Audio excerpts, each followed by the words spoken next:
전 세계 저명한 인사들이 모이는 글로벌 디퍼런스 클럽이라는 오프라인 모임이 있습니다.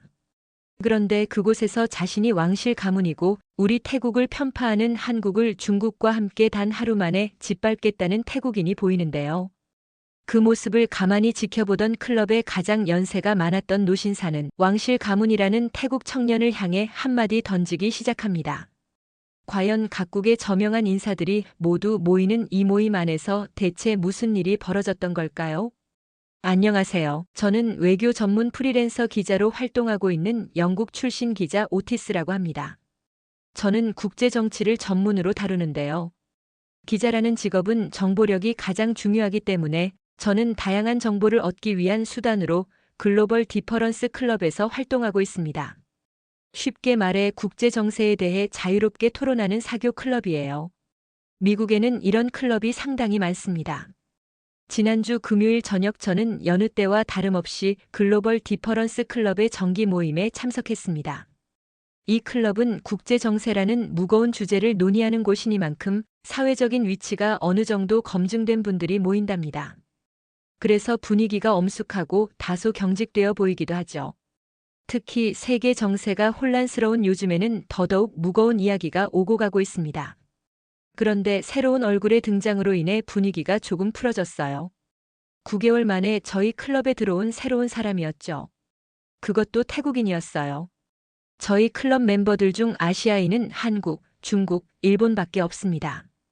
아시아의 강대국을 꼽자면 이 세 나라가 가장 먼저 떠오르기도 하고 실제로 본인 분야에서 한 자리씩 하고 있는 사람들이기도 했으니까요. 그래서 동남아시아에서 온 태국인의 등장은 꽤 낯선 것이었습니다. 하지만 낯선 것도 잠시 자신을 타나콘 파르앗이라고 소개한 사람들에게 가서 사담을 나누기 시작했어요. 왜냐하면 그가 자신을 태국 왕실의 친척이라고 소개했기 때문이었죠. 다들 아시겠지만 사교 클럽의 존재 목적은 정보 교환도 있지만 인맥 관리의 역할이 큽니다. 그냥 평범한 태국인이었다면 이 정도로 관심을 받지는 못했을 거예요.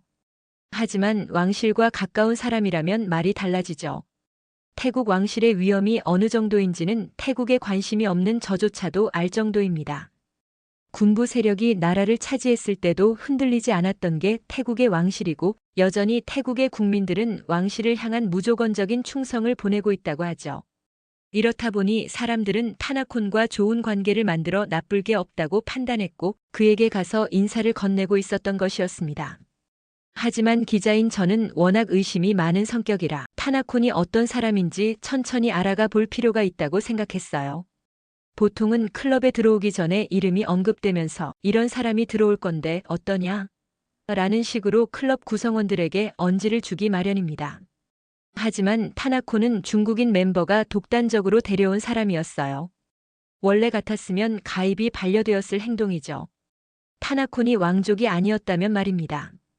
저는 중국인이 장웨이조차도 경계 대상으로 생각하고 있었기 때문에 이들을 멀리서 지켜보았어요. 장웨이는 극우주의 성향으로 인해 중국 이야기에 과도하게 반응하거나 때로는 공격적인 태도를 자주 보이기도 했기 때문입니다. 정기 모임이 무르익어가던 그때 타나콘이 제게 다가왔어요. 안녕하세요. 오티스 씨, 외교 전문 기자이시라고요? 저와 타나콘의 첫 인사였습니다. 그런데 굉장히 무례하더라고요. 사람이 사람을 만나면 자기 소개를 먼저 하고 상대방과 인사를 하는 게 기본 아닌가요? 그런데 타나코는 제가 본인을 당연히 알고 있을 거라 생각하는 것처럼 다가왔습니다. 아주 거만한 처사였죠. 저는 타나콘에게 말했습니다. 네, 저는 오티스이고 외교 전문 기자입니다. 그런데 당신은 누구시죠? 이렇게 말을 했음에도 불구하고 거만한 태도를 지우지 않더라고요. 지금 제가 누구냐고 물어본 겁니까? 아까 사람들이 제 얘기를 하는 걸 들었을 텐데요. 저는 타나콘 파르앗입니다. 태국 왕실의 최측근이라 할 수 있죠. 그러면서 저에게 뭔가를 바라는 듯한 표정을 짓더라고요. 알만했습니다. 남들이 하는 것처럼 자기를 추켜 세우라는 의미였죠. 그런데 저는 절대 그러고 싶지 않았어요. 만약 제가 힘있고 권력 있는 이들의 비위를 맞추는 사람이었다면 기자 일을 어떻게 하겠어요? 그래서 저는 눈만 끔뻑거리며 타나콘을 바라보았습니다. 그러자 답답하다는 듯이 말하더라고요.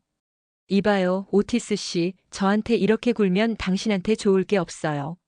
저는 기자인 당신에게 기회를 주려고 이러는 거라고요. 무슨 기회를 주려고 하는 건지 드러나 보자는 생각으로 타나콘의 말에 귀를 기울였습니다. 타나콘이 제게 들려준 이야기는 태국 내에 있는 벤 코리아 이야기였어요. 태국 내에서 벤 코리아 운동이 심화되고 있습니다. 그런데 이상하게 서구권 국가들은 이 내용을 심도 있게 다루지 않더라고요. 그래서 제가 나서야겠다고 생각했죠. 저는 오티스 씨가 저를 대변해서 태국 내에서 벌어지는 일들을 알려주길 바랍니다. 아시겠죠? 시종일관 본인이 제 상사라도 되는 듯한 태도로 이야기하더라고요. 하지만 기자로서 흥미로운 내용이기는 했습니다. 벤 코리아라는 단어 자체가 기자의 구미를 당기고 있었죠. 저는 불쾌한 기분을 억누르고 타나콘의 이야기를 잠자코 들었습니다. 결론부터 말하죠. 벤 코리아는 한국에 관한 모든 걸 소비하지 않겠다는 운동입니다. 한국으로 가는 여행은 물론이고 한국 음식, 물건, 영화, 드라마 등 모든 걸 안 하는 거죠. 지금 SNS에 해시태그 벤 코리아를 쳐보세요. 실제로 벤 코리아 검색을 하니 수많은 게시글이 나오더라고요. 제 생각보다 태국 내에서 벌어지고 있는 한국 불매운동의 규모가 큰 것 같았습니다. 그리고 이 정도 사이즈의 일을 제가 가장 먼저 선점해서 기사로 내면 좋겠다는 생각도 들었고요. 태국은 말입니다. 동남아시아 국가에서 한국을 방문하는 여행객이 가장 많은 나라예요. 그러니까 한국의 관광 산업을 먹여 살리는 게 바로 태국이라는 거죠. 그런데 이런 태국인들에게 한국 정부가 어떤 짓을 했는지 알면 깜짝 놀랄 겁니다. 한국이 태국인에게 했다는 조치는 생각보다 별게 아니었어요. 한국에 방문하는 태국인들에게 비자를 받게 한 것이었죠. 해외여행을 가는데 비자를 받는 게 무슨 큰일이지? 저는 타나콘의 말이 별거 아닌 것처럼 반응했습니다. 그러자 타나콘은 다소 당황한 눈치였어요. 이쯤 되면 제가 먼저 나서서 대체 그게 무슨 말도 안 되는 일이냐고 말해줘야 했으니까요. 타나콘은 빠르게 자기가 하고 싶은 말을 쏟아냈습니다. 이건 한국의 명백한 태국인 차별입니다. 왜 태국인들만 이렇게 복잡하고 까다로운 입국 절차를 견뎌야 하냐 이 말이에요. 다른 나라는 무비자 입국도 하는데 태국은 무조건 비자를 받아야 한다는 게 말이나 됩니까? 타나콘의 목소리가 커지자 저희 주변으로 사람들이 모이기 시작했어요. 그러자 타나콘은 자기 편을 들어줄 사람들이 많아졌다고 생각했는지 더 큰 목소리로 말을 이었습니다. 여러분은 어떻게 생각하십니까? 한국이 비자를 받게 하는 것만 했다면 제가 이렇게까지 화를 내지는 않았을 거예요. 적당히 항의만 하고 말았겠죠. 저는 속으로는 이게 무슨 항의할 거리라고 별짓을 다 하네라고 생각했지만 잠자코 들었습니다. 그런데 한국은 비자도 발급받고 한국 땅을 밟은 사람을 다시 태국으로 돌려보내기도 했어요. 이게 말이 됩니까? 예. 하라는 대로 다 했는데 돌려보냈다뇨. 주변에서 웅성거리는 소리가 들렸습니다. 하지만 저희가 있던 곳은 엘리트들이 모이는 글로벌 디퍼런스 클럽이에요. 한 사람의 말만 듣고 편파적인 생각을 하는 1차원적인 사람들은 없죠. 그래서 한 사람이 나섰습니다. 저는 일 때문에 1년 정도 한국에서 살았습니다. 그런데 제가 경험한 한국은 상당히 개방적이고 포용적인 사회를 만들기 위해 노력하고 있었어요. 지금 타나콘 씨가 하는 말은 태국인의 입장으로 너무 편향되어 있네요. 그러자 타나콘은 이렇게 대답했어요. 당신 국적이 어디죠? 캐나다입니다. 이것 보세요. 한국은 백인과 강대국에게 친절합니다. 당신이 캐나다 사람이 아니라 필리핀이나 태국, 베트남 사람이라면 상황은 달라졌을걸요? 그러자 캐나다 사람은 또다시 대답했어요. 글쎄요, 제가 본 한국은 달랐습니다. 한국은 동남아에서 온 여성과 가정을 꾸린 이들에게 여러 가지 복지 정책을 하기도 했어요. 한국어 교실을 열어서 언어를 가르치기도 했고 다문화 가정에서 태어난 아이들을 위한 교육 프로그램도 있었고요. 무엇보다 학교 교육 과정에서 이런 차별적인 행동을 하지 않도록 가르치고 있기도 합니다. 제가 한국에서 살 당시 저희 아이를 한국에 있는 학교로 보냈었기에 아주 잘 알고 있어요.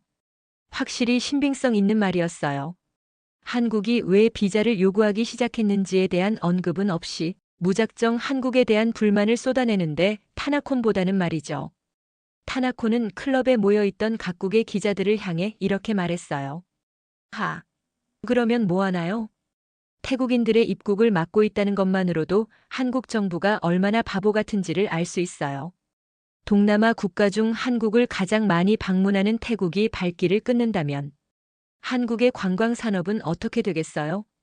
이 일이 있은 후로 한국에 방문하는 태국인의 수가 작년에 비해 21.1% 줄었습니다. 이게 뭘 의미할까요? 앞으로 한국을 방문하는 관광객의 수가 점점 줄어든다는 의미죠. 그런데 바로 그때 언제 왔는지 모를 한국인 멤버 수호 씨가 나타났습니다. 듣자 하니 못 들어주겠네요. 태국이 없으면 한국이 망할 거라는 식의 사고방식은 대체 어디서 나온 겁니까? 태국 관광객의 수가 줄어드는 동안 중국, 일본, 대만을 비롯해서 한국을 방문하는 여행객들의 수가 폭발적으로 늘었습니다. 그러니까 한국은 태국 관광객 없이도 잘 먹고 잘 산다는 의미예요. 여기서 이렇게 말도 안 되는 헛소문으로 힘 빼지 말고 태국에 있는 한국 관련 사업장이나 신경 쓰시죠. 역시 타나콘이 과장되게 말한 게 맞더라고요. 그나저나 태국에 있는 한국 관련 사업장을 신경 쓰라니 이 말이 영 이해되지 않았어요. 보통 한 나라의 고유한 음식을 파는 가게라면 그 나라 사람들이 주로 방문할 테니까요. 태국에 있는 한식당도 한인들이 주로 찾을 텐데 태국에 한인들이 남아있는 이상 걱정할 필요가 없는 게 아닌가요? 그런데 태국에 있는 한식당을 걱정해야 하는 이유는 분명했습니다. 한국을 방문하는 수가 가장 많은 나라라는 건 태국이 그만큼 한국 문화에 관심을 가지고 있다는 의미이기도 합니다. 즉, 한인들이 한국 관련 사업을 하는 것보다 태국 현지인들이 한국 관련 사업을 하고 있는 경우가 더 많다는 거죠. 이 경우 밴 코리아로 인해 피해를 보는 건 한국이 아니라 태국의 자국민이 됩니다. 결국 태국은 한국을 배척하면서 스스로 자멸하고 있는 거예요. 그런데 타나코는 이 말의 진짜 뜻을 이해하지 못했습니다.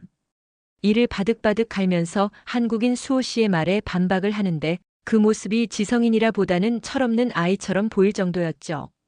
대체 여기에 어떻게 온 건지 장웨이가 데려왔을 때부터 알아봤어야 했어요. 그런데 타나콘의 성숙하지 못한 태도에 불쾌감을 느낀 건 저뿐만이 아니었습니다.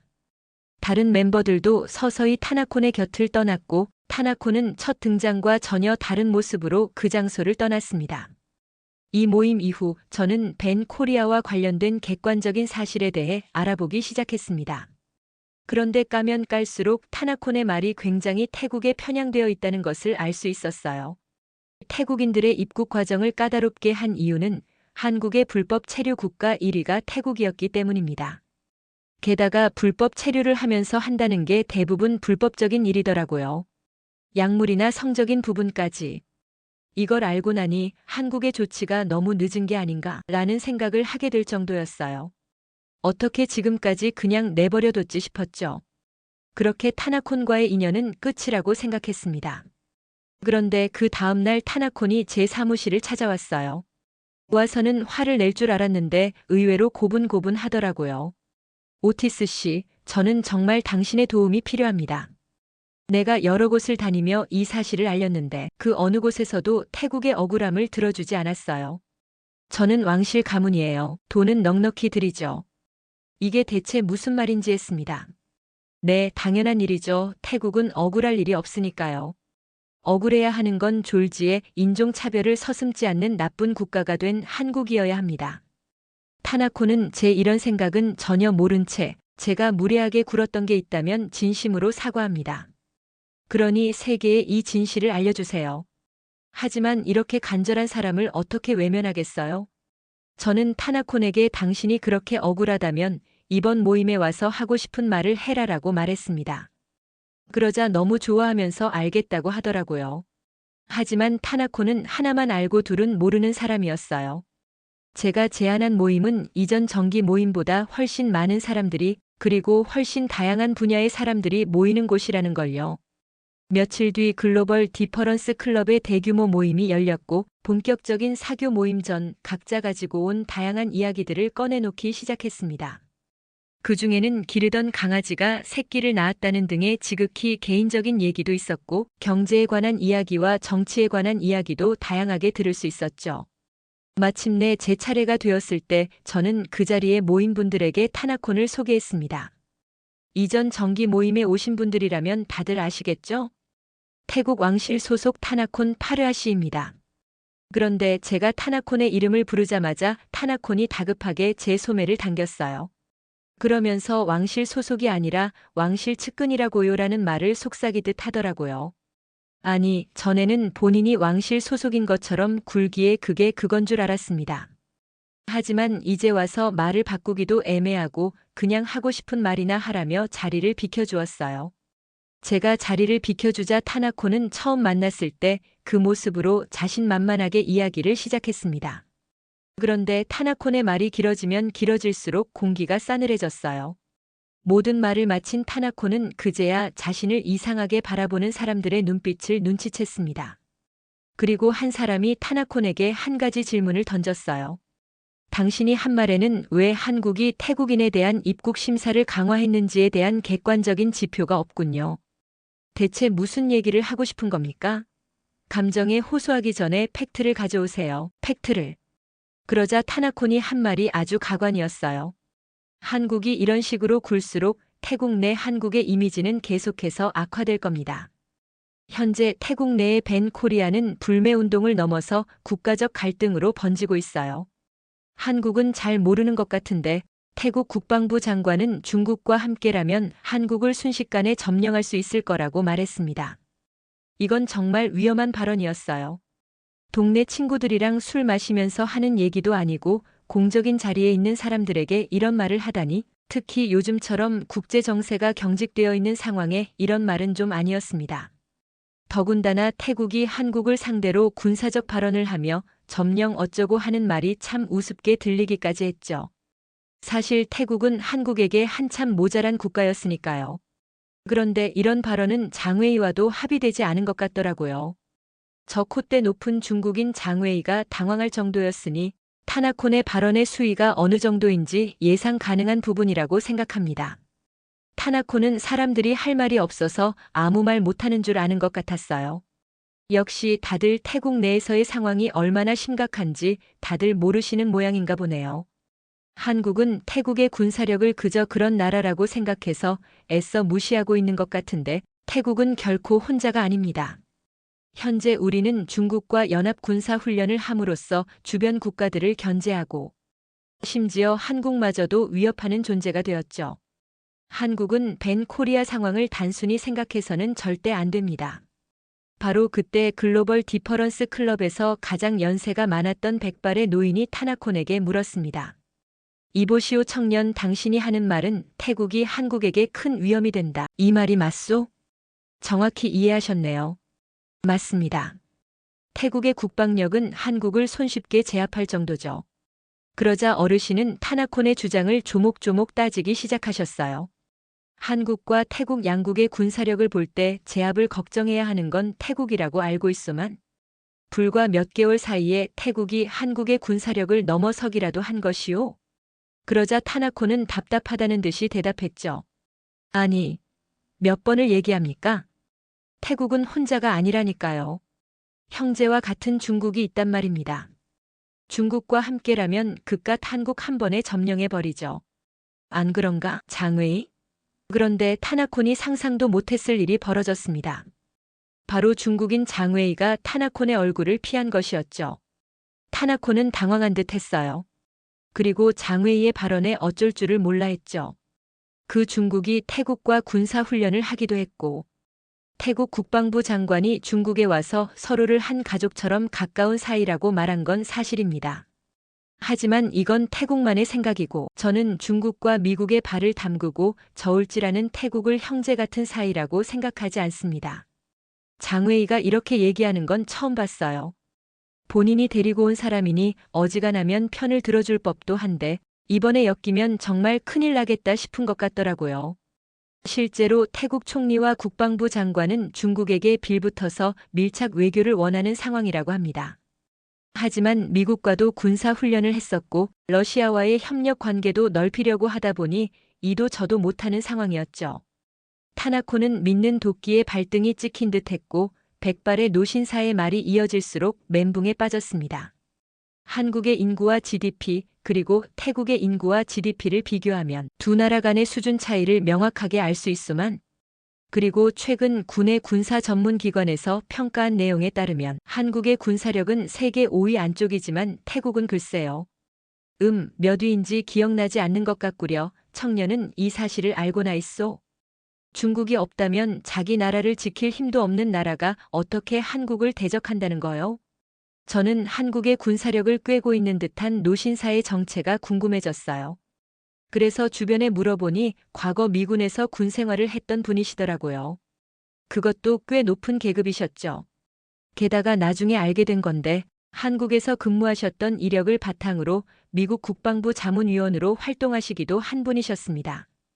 그러니까 그 자리에 있었던 사람 중에 이분보다 군사력을 잘 알고 있는 사람은 없었던 거죠. 이런 분 앞에서 국방력 어쩌고를 했으니 노신사는 타나콘이 알지 못했던 진짜 진실에 대해 계속해서 말씀하셨습니다. 한국은 일본의 지배에서 벗어난 이후 북한과의 전쟁을 겪었소. 그때의 한국은 무력한 나라라고 볼 수 있지만 지금은 아니요. 지금의 한국은 그 어떤 나라와 붙어도 쉽게 이길 정도의 국방력을 가지고 있소. 그리고 미국과는 신뢰를 바탕으로 끈끈한 동맹을 맺고 있고 말이요. 태국처럼 이 나라 저 나라 찔러보면서 간보는 나라와는 다르다 이 말이요. 그리고 청년의 친구인 중국인마저 이 주장을 외면하고 있는데 이런 상황에서도 본인 말이 맞다고 우길까요? 저는 한국인도 아닌 사람이 적극적으로 한국을 변호하는 모습에 흥미를 느꼈어요. 대체 한국의 어떤 부분이 저 사람을 이렇게 만든 것일까 싶었죠. 왜냐하면 노신사의 태도는 한국의 편을 들어주는 것을 넘어 한국의 국방력에 대한 묘한 자신감에서 비롯된 것 같았기 때문입니다. 자기 나라도 아닌데 자부심을 가질 이유가 없잖아요. 타나콘과 노신사의 대화는 노신사의 완벽한 승리였습니다. 말이 대화지 노신사의 일방적인 가르침이었어요. 저는 노신사에게 다가가서 대체 왜 한국을 이렇게 변호해주는 건지에 대해 여쭤보았습니다. 그러자 노신사는 이렇게 말했어요. 나는 군인일세. 그래서 전쟁의 참혹함을 알고 있지. 아무리 조국을 위해 싸웠다 한들 전장에서의 기억은 사라지지 않아. 그런데 저 태국에서 온 청년을 보시게. 아무렇지 않게 침략을 얘기하고 전쟁을 말하고 있지 않나. 난 저 태도에 분노한 것이라네. 그리고 한국은 내가 굉장히 존경하는 나라이기 때문에 한국의 편에서 얘기할 수밖에 없군. 이 대목에서 정말 많이 놀랐습니다. 전장을 누비고 국가를 위해 헌신한 이분이 감히 존경하다 말하는 한국이라는 존재에게 엄청난 호기심이 생겼죠. 노신사부는 한국에 대해 자세히 들려주셨어요. 내가 처음 한국에 갔을 때 한국의 군사력은 거기서 거기였다네. 미국의 도움이 절실했고 나와 함께 간 동료들도 한국에게 큰 기대를 걸지 않았지. 하지만 한국에서의 군 생활을 마치고 미국에 돌아왔다가 다시 한국으로 갔을 때 나는 마치 다른 나라에 온 것만 같았다네. 한국은 그 짧은 시간에 엄청난 발전을 이루어냈지. 노신사가 말한 발전에는 무기 제작 기술도 포함되어 있었습니다. 한국은 지속적인 국방력 강화를 위해 현대화를 추진하고 있었어요. 미래 전장 환경에 대비하기 위한 첨단 무기 체계 개발에 많은 노력을 기울이고 있으며 더욱 놀라운 것은 노력한 만큼의 결과를 내고 있다는 사실이죠. 그런 일은 없을 것이고 있어서도 안 되지만 만약 한국과 태국이 전면전을 벌이게 된다면 결과는 물 보듯 뻔합니다. 현재의 전력을 두고 보면 태국군은 한국군에 의해 순식간에 무력화될 거예요. 중국이 개입을 한다는 가능성에 대해서는 전 세계 전문가들이 입을 모아 그럴 가능성은 현저히 적다라고 말하고 있습니다. 한국과 미국처럼 끈끈한 동맹 관계도 아닐 뿐더러 태국이 일방적으로 중국에게 매달리고 있는 상황인지라 태국이 위험에 빠졌을 때 중국이 손해를 감수하면서까지 병력을 지원하지 않을 거라는 것이죠. 게다가 타나코는 몰랐겠지만 한국과 미국이 똘똘 뭉쳐서 진심으로 전면전을 준비한다면 중국은 한국과 미국의 눈치를 볼 수밖에 없다고 합니다.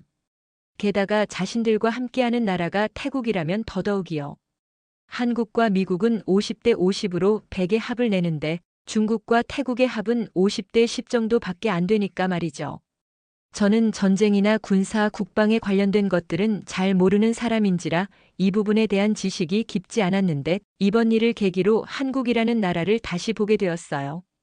태국에서 시작된 밴 코리아 운동이 여기까지 번질 줄 누가 알았겠어요. 저는 또다시 한국인 멤버 수호 씨를 찾아갔습니다. 수호 씨는 이 모든 상황을 가만히 지켜보고 있었어요.